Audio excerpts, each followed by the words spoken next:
Dia adalah suami dan ayah asal Colorado yang dituduh membunuh istrinya pada Hari Ibu tahun 2020.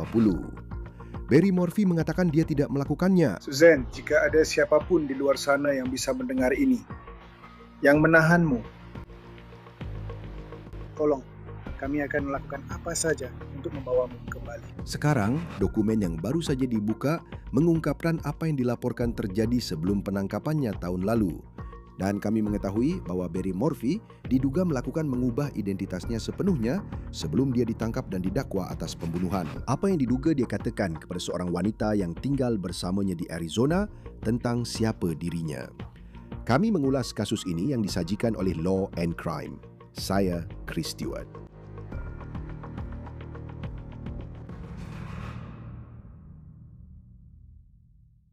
Baiklah, mari kita bahas pembaruan besar dalam kasus Barry Morphy dan pencarian keadilan atas kematian istrinya, Suzanne. Sekarang, jika Anda telah mengikuti cerita ini, Anda tahu bahwa kasus ini sudah berlangsung bertahun-tahun, tepatnya 6 tahun. Barry ditangkap pada tahun 2021. Lalu terjadi skandal yang disebabkan oleh jaksa lokal yang menyebabkan tuduhan terhadapnya dibatalkan pada tahun 2022. Lalu polisi kembali menangkapnya tahun lalu. Dan selama semua itu terjadi, Barry mengatakan dia tidak melakukannya. Sekarang, kami memiliki beberapa dokumen baru yang mengungkap bagaimana para penyelidik melacak Barry Morphy dan menuduhnya menyembunyikan identitasnya dari seorang wanita yang tinggal bersamanya di Arizona pada saat dia ditangkap. Sekarang, sebelum saya membahas itu dan tanggal persidangan sementara yang baru ditetapkan, serta kapan juri bisa memutuskan apakah Morphy bersalah membunuh Susan, saya ingin memberi Anda gambaran tentang kasus ini. Karena ini benar-benar luar biasa. Ada begitu banyak lapisan dalam cerita ini yang benar-benar sangat mengejutkan. Sekarang, mari kita kembali ke saat semua ini dimulai. Sejujurnya, mari kita kembali ke sebelum semuanya dimulai pada tahun 2020. Karena sebelum Hari Ibu, tidak ada yang benar-benar mengenal nama Barry Morphy. Karena tampaknya dia adalah pria biasa yang menjalani kehidupan yang cukup normal. Dia menikah dengan Suzanne. Pasangan ini memiliki 2 putri. Mereka tinggal di Salida, Colorado, yang jika Anda belum pernah mendengarnya, berarti Anda memang belum pernah ke sana. Ini adalah bagian barat yang indah, sebuah tempat yang berjarak beberapa jam dari hiruk-pikuk Denver. Ini benar-benar surga bagi orang-orang yang menyukai kegiatan di luar ruangan. Dan aktivitas luar ruangan yang digeluti Susan Morphy pada tahun 2020 adalah bersepeda gunung. Dan pada Hari Ibu tahun itu, dia memutuskan untuk pergi bersepeda. Setelah beberapa jam, putri-putrinya yang tidak berada di rumah pada akhir pekan saat ibunya hilang, merasa khawatir karena ibu mereka belum pulang dan mereka belum mendengar kabar darinya. Jadi mereka menelpon polisi. Nah, inilah yang ditemukan oleh petugas sheriff. Ini adalah rekaman video kamera tubuh saat mereka pertama kali merespons ke rumah Morphy. Apakah kamu? Oke, jadi saya. Pacar putrinya. Oke, dan saya di sini. Apakah ini truk Anda? Itu truk saya.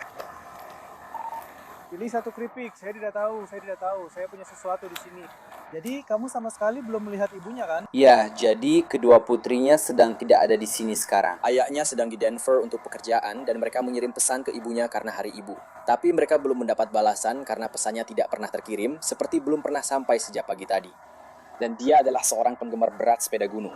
Biasanya dia membawa mobilnya, ya, dan sepedanya biasanya ada di belakang mobil itu. Sekarang sudah tidak ada. Apakah ini terbuka saat kamu datang ke sini? Tetangga tadi yang membukanya, lalu dia menutupnya dan kembali ke rumahnya. Rumahnya ada di sana. Lalu aku kembali dan aku membukanya untuk masuk ke dalam rumah, oke? Ya, apakah kamu sudah memeriksa di dalam rumah? Sudah, Ya, baiklah. Kamu sudah memeriksa semuanya. ya, Kamu belum menemukannya. belum. Oke. Benar. Jam berapa kamu sampai di sini? Jam 6 tepat. Lalu aku naik ke atas lewat sis karena dia naik ke sana. Dan aku hanya menyusuri jalan utama, tidak bisa menemukannya. Lalu ada beberapa tempat yang bisa aku periksa, seperti jalur-jalur dan sebagainya. Tapi aku ingin kembali ke sini untuk memastikan lagi. Dan sebagainya. Apakah dia pernah naik ke 225? Colorado Trail tepat di sana. Seperti kamu tahu, bukit besar itu setelah kamu keluar dari jalan raya? Ya, dia belum ke sana. Dan aku juga belum memeriksa ke sana karena tanjakan di awal itu benar-benar sulit. Ya. Dan menurutku itu bukan sifatnya dia untuk melakukan itu. Tapi maksudku, seseorang harus pergi ke sana, menurutku. Kenapa kamu bilang begitu? Maksudku, aku capek. Ya, Karena itu agak gila, oke? Itu semacam pendakian yang gila untuk sampai ke sana. Jalurnya memang tidak terlalu bisa dikayuh. Kamu harus mendorong sepedamu sebelum bisa mulai mengendarainya. Iya. apa ya, Sim? Bawa sekarang. Iya. Itu mikrofon. Aku akan kehilangan mikrofonku. Itu ayahku di sana. Oke. Jadi begini, Aneh kalau mobilnya masih ada di garasi. Kamu dengar pacar putrinya bilang, biasanya dia bawa mobil itu saat pergi bersepeda gunung dan tidak ada tanda-tanda masuk paksa. Tidak ada jendela yang pecah di rumah itu. Jadi pada titik ini, dia dianggap orang hilang. Semua ini memang aneh. Para deputi pergi mencari Susan dan akhirnya mereka menemukan sepedanya. Jaraknya kurang dari 1 mil dari rumahnya. Tapi yang menarik adalah helmnya ditemukan 0,8 mil dari sepedanya. Suzanne.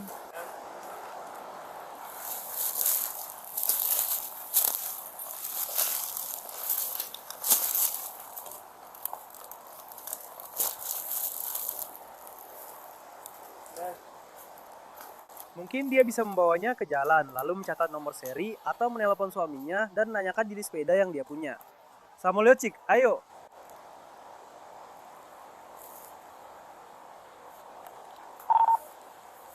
Kenapa kamu lama sekali?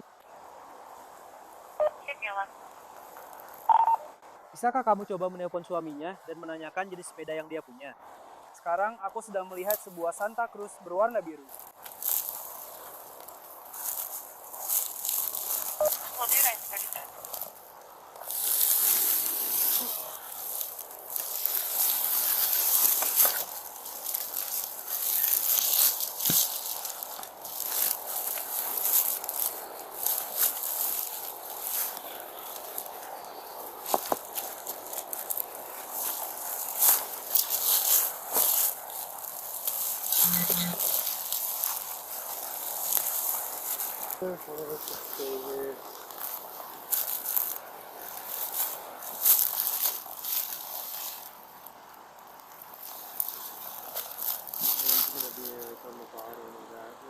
Ya, karena pelek itu tidak akan cocok. Aku hanya merasa itu bukan untuk mereka.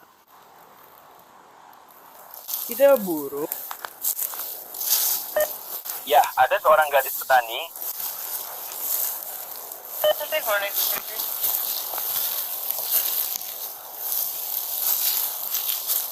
Merasa itu yang besar menurutku.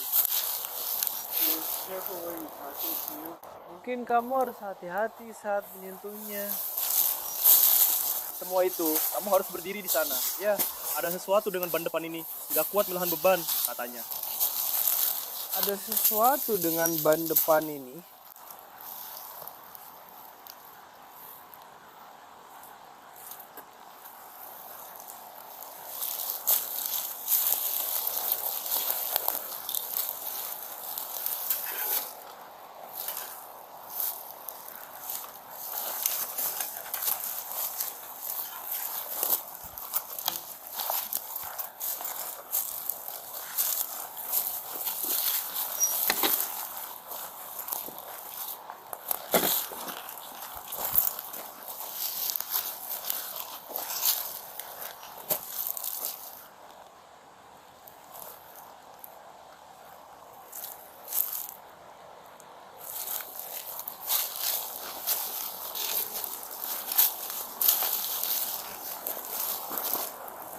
Disinilah Barry Morphy masuk dalam cerita ini untuk penegak hukum.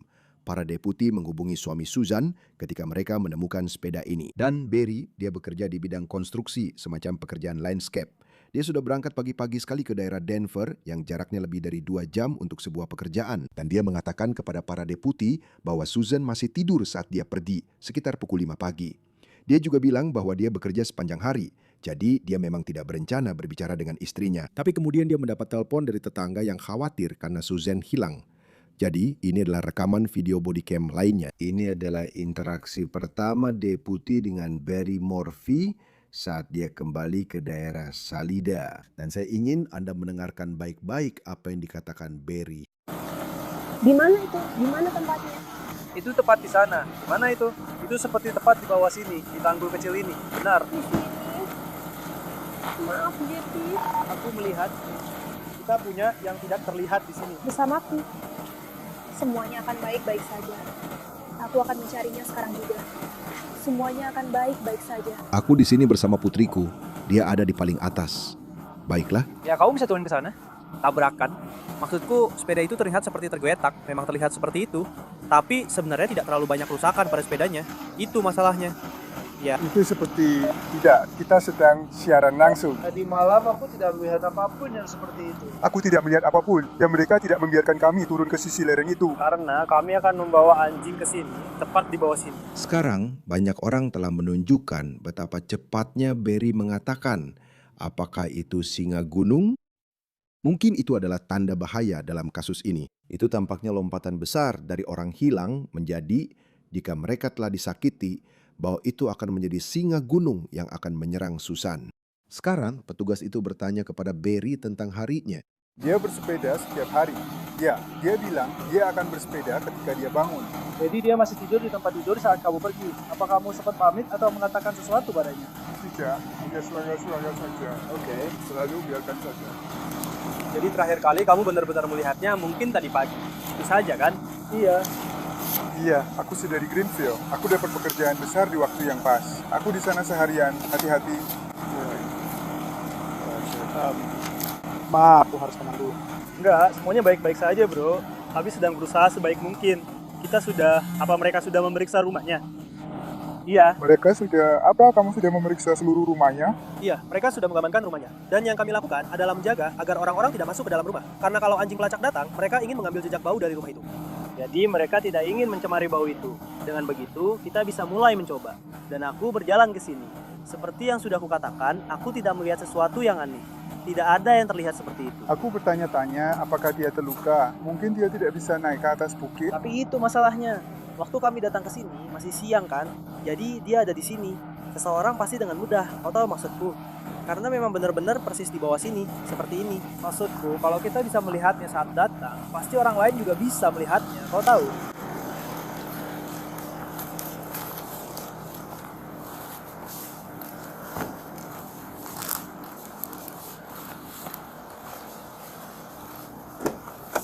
Jadi, Barry terlihat emosional. Dan lihat, suami manapun dalam situasi seperti itu pasti akan emosional. Kau tidak tahu di mana istrimu dan ibu dari anak-anakmu sekarang. Dia sudah hilang selama berjam-jam di alam liar Colorado. Dan Barry kembali menyebut soal singa gunung. Hey Barry, selain itu, aku tahu sepedanya ada di sini. Tapi jalur mana saja atau seperti jalur mana yang biasa dia lewati? Jalan ini? Dia naik sampai ke atas, lalu dia pergi ke rumah Fus. Dan kalau tidak ada salju, dia akan naik lebih tinggi lagi. Rumah Fus. Dia sudah beberapa kali turun lewat jalur ini. Turun lewat yang ini juga? Iya. Oke, jadi pastikan juga siapa yang mengatakan semua itu. Karena aku pikir, atau mereka, Miles. Aku pikir Miles. Ya, aku tahu. Kami hanya ingin memastikan semuanya. Jadi, apakah ada yang mencari jejak kaki di jalan? Aku belum melihat apa-apa sebenarnya. Tapi, seperti ada jejak-jejak orang. Aku sebenarnya tidak terlalu memperhatikan, tapi aku tidak akan berbohong. Aku bukan pelacak ahli atau semacamnya, kau tahu. Ya, jadi sebenarnya rekanku yang melihatnya dan mengambilnya. Tapi itu seperti bagian atasnya. Aneh, karena rasanya bagian atas sepedanya seperti mengarah ke atas, ke arah ini. Jadi mungkin terbalik. Sayang, aku nggak tahu bro.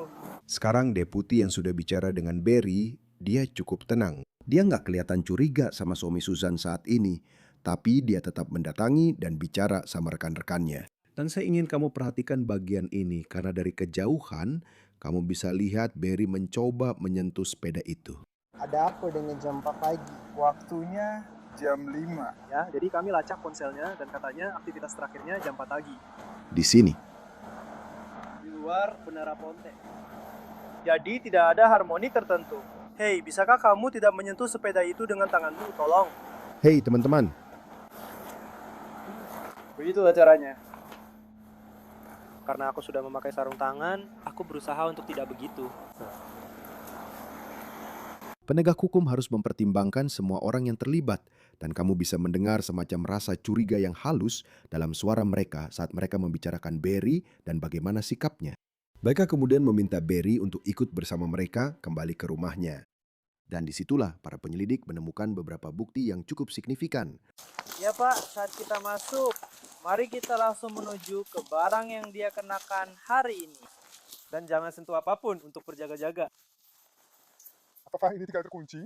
Ya.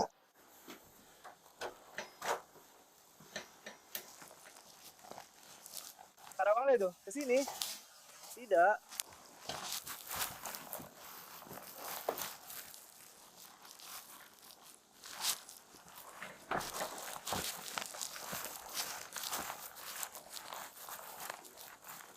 Biarkan aku menyentuh apapun di bawah sana.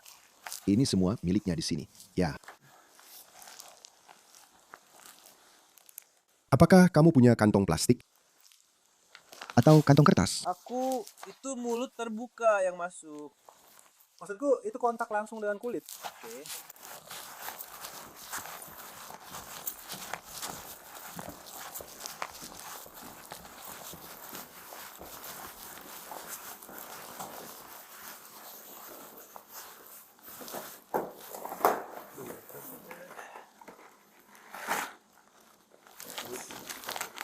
Tidak, kita seharusnya cukup dengan satu saja.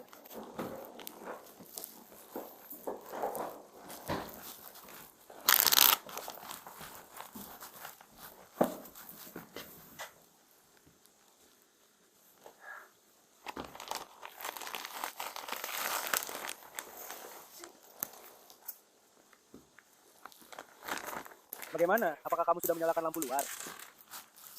Saklar lampu yang mana? Yang ada di... Baiklah.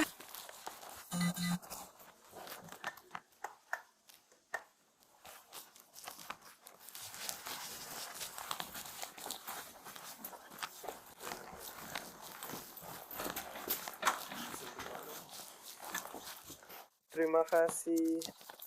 Erik. Bisakah aku, Anthony? Itu BT di sana. Setelah kita kembali.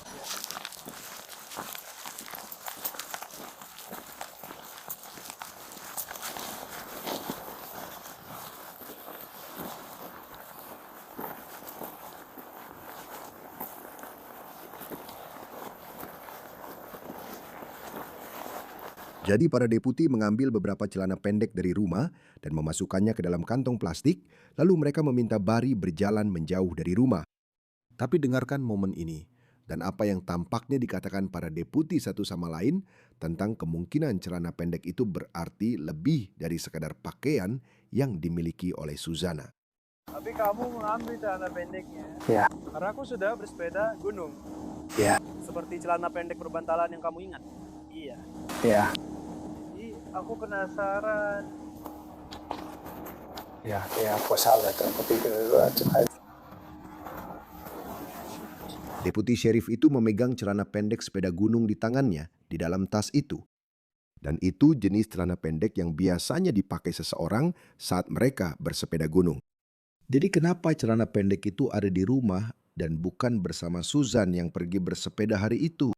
Sekarang jelas saja dia bisa saja punya lebih dari satu pasang celana pendek bersepeda. Tapi dari nada bicara para deputi, mereka tampaknya mulai curiga pada Barry Morphy. Jadi mari kita bicara tentang Barry hari itu dan kemana dia katanya pergi sebelum Susan dikabarkan hilang.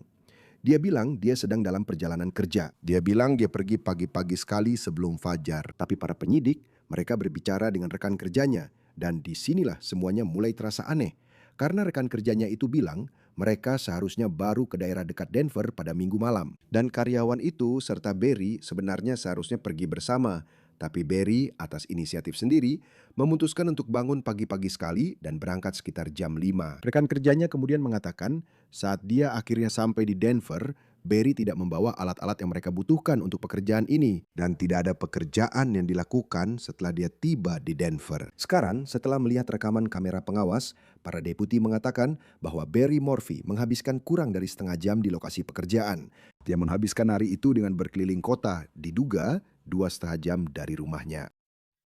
Dan pihak berwenang menuduh bahwa dia berkeliling membuang barang-barang ke tempat sampah. Lalu ada sebuah hotel tempat Barry dan rekan kerjanya ini akan menginap. Dan pada tahun 2020, rekan kerja itu mengatakan kepada Daily Mail bahwa dia pergi ke kamar hotel tempat Barry menginap dan ada bau klorin yang menurut staf hotel itu aneh karena pertama-tama mereka tidak punya kolam renang di hotel ini, seperti salah satu kolam renang dalam ruangan yang baunya menyengat seluruh tempat dengan klorin. Tapi juga, staf kebersihan katanya tidak menggunakan klorin untuk membersihkan kamar. Jadi kenapa bau itu ada di sana? Dan ingat, sekarang kita berada di tahun 2026. Klorin itu benar-benar bisa menjadi petunjuk yang mengerikan. Sekarang ketika kita melihat foto-foto keluarga Morpheus, sudah menjadi klise dalam kisah kejahatan nyata untuk mengatakan bahwa mereka tampak seperti keluarga yang sempurna. Tapi sejujurnya, kalau kamu lihat foto-foto ini, tampaknya mereka adalah pasangan yang saling mencintai. Mereka sedang menjalani hidup yang diimpikan banyak orang. Mereka tinggal di daerah yang indah. Kamu melihat mereka saat mereka menggeledah rumah bersama Barry. Maksudku, rumah itu terlihat luar biasa. Barry mengatakan kepada para penyelidik bahwa dia memiliki pernikahan yang hebat dengan Susan. Itu, menurut penegak hukum, diduga adalah kebohongan. Jadi saya ingin kembali ke rekaman body cam yang kita miliki dari hari ketika Susan dilaporkan hilang. Dan para deputi sedang berbicara dengan pacar salah satu putri keluarga Morpheus dan ayahnya. Dan deputi itu bertanya tentang pernikahan keluarga Morpheus. Dan inilah yang dikatakan pacar salah satu putri mereka. Saya tahu ini pertanyaan yang aneh. Tapi apakah Barry dan Susan akur satu sama lain? Kamu bisa menjawab pertanyaanmu sendiri. Kamu tahu, menurutku mereka memang pernah punya beberapa masalah. Ya, di masa lalu, Seperti biasa saja. Biasa. seperti suami istri. Mereka seperti membicarakan tentang berpisah atau semacamnya. Mereka pernah. Iya, Aku akan... iya. Dan kamu tahu ini lewat Messi. Iya. Aku sangat dekat dengannya. Iya. Itu penting untuk kamu duduk dan memberitahu mereka apapun yang kamu tahu. Aku tahu seperti itu. Iya, dan dia sedang di Denver untuk urusan pekerjaan. Dia semacam pekerja lanskap, dan dia dapat pekerjaan besar di Denver. Sekarang dia ada di sana. Dan aku melihat Mallory, sang kakak perempuan sedang melakukan perjalanan darat. Di sana, di mana mereka sekarang? Pada akhirnya, penegak hukum akan mendapatkan catatan telepon seluler. Dan catatan itu akan menunjukkan beberapa masalah dalam pesan teks yang diduga dialami oleh keluarga Morpheus. Penyelidik dilaporkan menemukan bahwa Barry diduga telah menghapus rangkaian pesan dengan istrinya yang berisi tangkapan layar pesan dari Susan yang berbunyi, kutipan, "Aku sudah tak mau lagi. Aku tidak peduli lagi dengan apa yang kamu lakukan dan sudah bertahun-tahun seperti ini. Kita hanya perlu menyelesaikan ini secara baik-baik." Menurut penyelidik, Susan sedang berselingkuh dengan seseorang yang tinggal di luar Colorado. Sebenarnya, kalau kamu lihat pesan-pesan teksnya, pernikahan ini bukanlah pernikahan yang bahagia seperti yang Barry katakan kepada penyelidik. Ini adalah pernikahan yang sedang hancur. Dan sekarang, jika kamu seorang penyelidik dan mencoba mencari tahu apa yang terjadi di sini, apakah wanita ini hilang karena tindak kejahatan? Kamu mungkin sudah punya motifnya. Sekarang, saat para penyelidik mencoba mencari tahu hal itu, Barry tidak bersembunyi dari publik. Bahkan dia tampil di depan kamera. Dia meminta bantuan informasi. Dia memohon kepada publik untuk memberikan informasi yang bisa membawa istrinya pulang. Susan, jika ada siapapun di luar sana yang bisa mendengar ini, yang sedang bersamamu, tolong, kami akan melakukan apapun untuk membawamu kembali. Jadi, ponsel sangat penting dalam kasus ini karena mereka tidak hanya mengungkapkan beberapa pesan teks yang menunjukkan pernikahan yang gagal.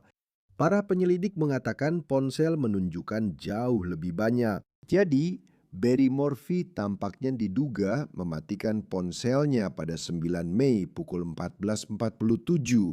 Dia kemudian menyalakannya kembali pada pukul 22.17. Sekarang, 9 Mei adalah sehari sebelum Susan dilaporkan hilang. Perangkat elektronik Susan menunjukkan aktivitas terakhirnya sekitar pukul 14.11 siang.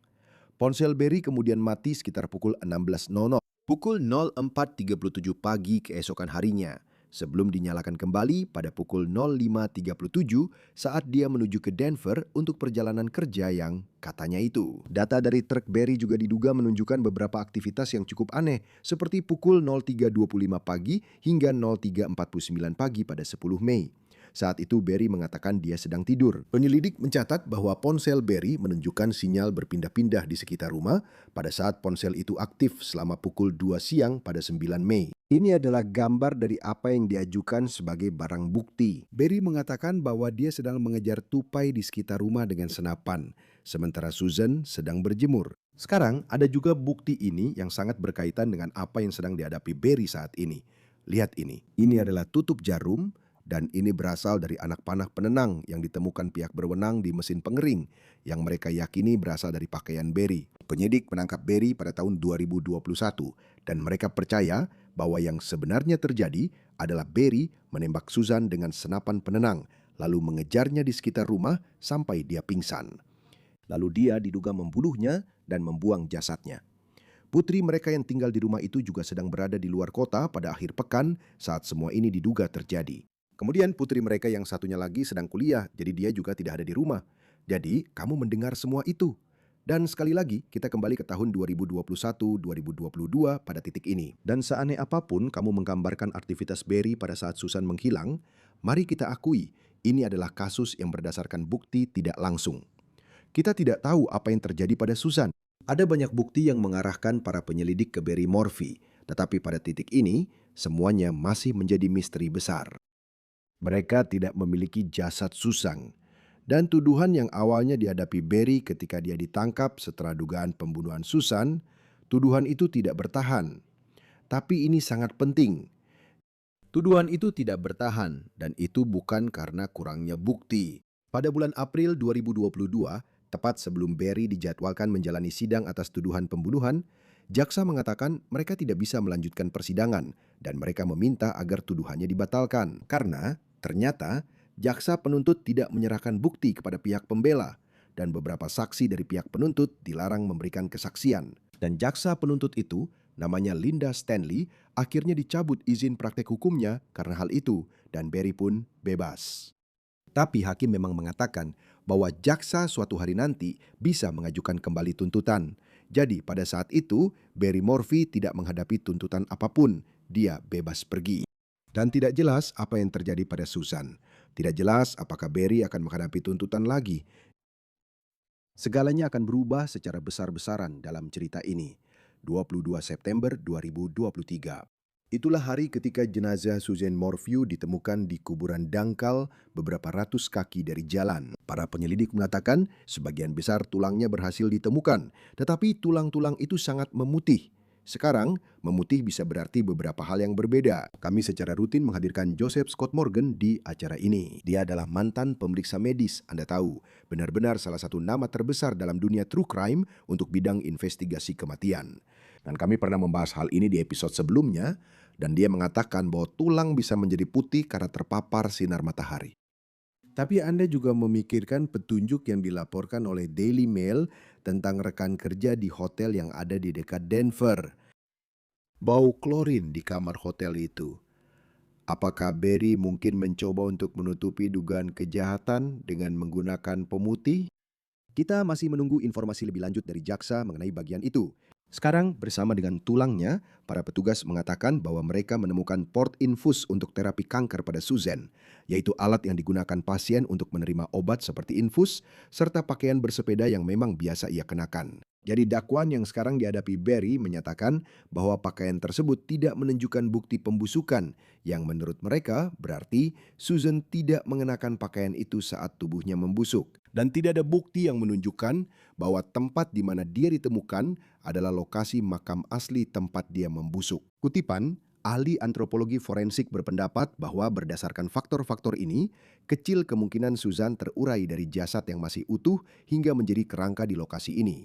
Kutipan selesai. Sekarang sekali lagi, itu adalah perkembangan besar dalam kasus ini pada tahun 2023. Tapi sekarang, saat kita melihat dakwaan yang dihadapi Barry Morphy, mungkin ada bukti kuat secara kiasan dalam kasus ini. Dan itu adalah koktail kimia penenang yang disebut BAM. BAM. Otopsi menemukan keberadaannya di sisa-sisa jenazah Susan. Ini adalah obat penenang yang sering digunakan pada hewan. Sekarang ingat, dalam kasus awal yang dihadapi Barry Morphy, narasi yang diduga akan digunakan jaksa adalah bahwa Barry menggunakan obat penenang pada Susan. Hal ini sekarang tampaknya bisa memperkuat argumen tersebut. Bagian berikutnya, sejujurnya, membuat saya terkejut saat membacanya untuk pertama kali. Karena pada tahun 2020, ketika Susan diduga dibunuh, hanya ada satu perusahaan di Amerika Serikat yang memproduksi campuran bahan kimia itu, yaitu BAM. Dan seseorang hanya bisa mendapatkannya jika mereka memiliki resep dari dokter hewan. Sekarang penting untuk dicatat bahwa keluarga Morpheus pindah ke Colorado dari Indiana pada tahun 2018.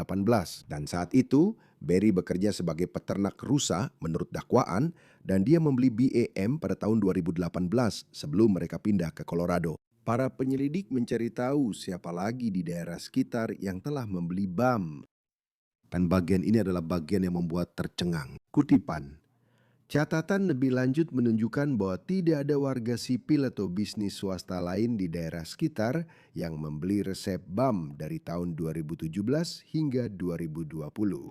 Selain dari layanan taman setempat, Barry Morphy adalah satu-satunya orang yang diketahui memiliki zat yang ditemukan di sisa-sisa istrinya. Dan dengan huruf tebal, jaksa menulis, pada akhirnya, catatan resep menunjukkan bahwa ketika Suzanne Morphy menghilang, hanya satu warga sipil yang tinggal di seluruh wilayah negara bagian itu yang memiliki akses ke BEM, yaitu Barry Morphy.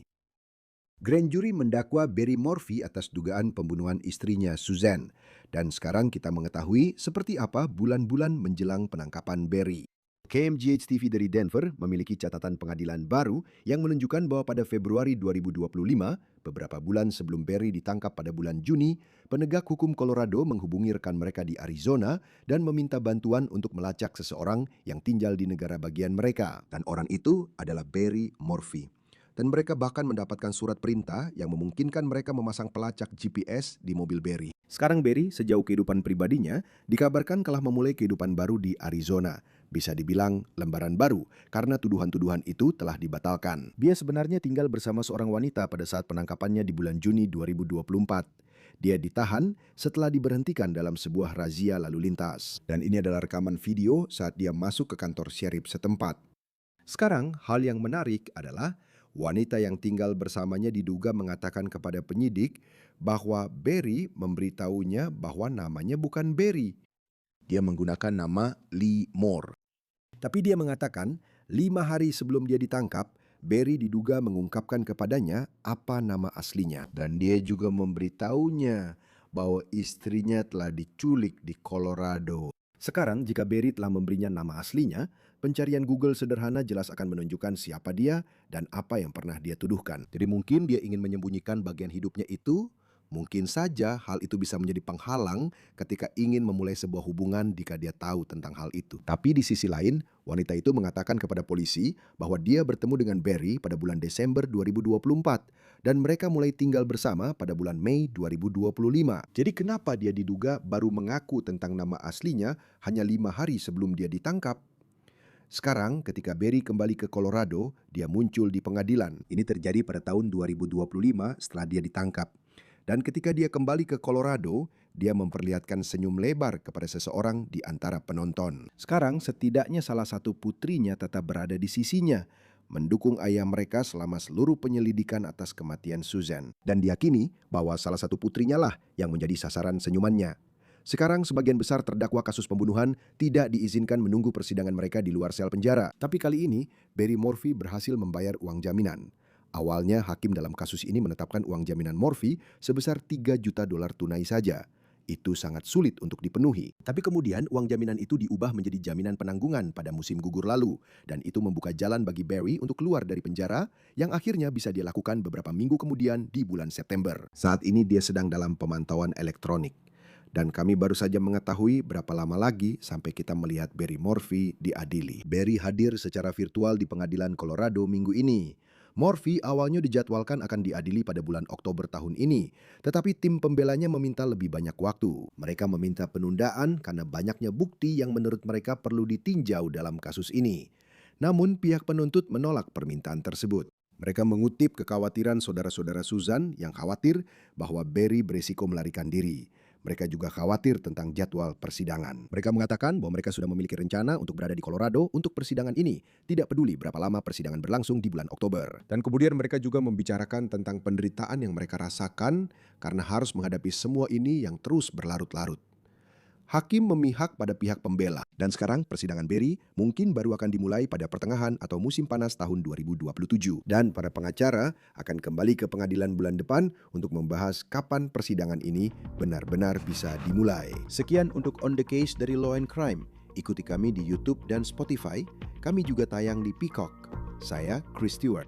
Sampai jumpa di lain waktu.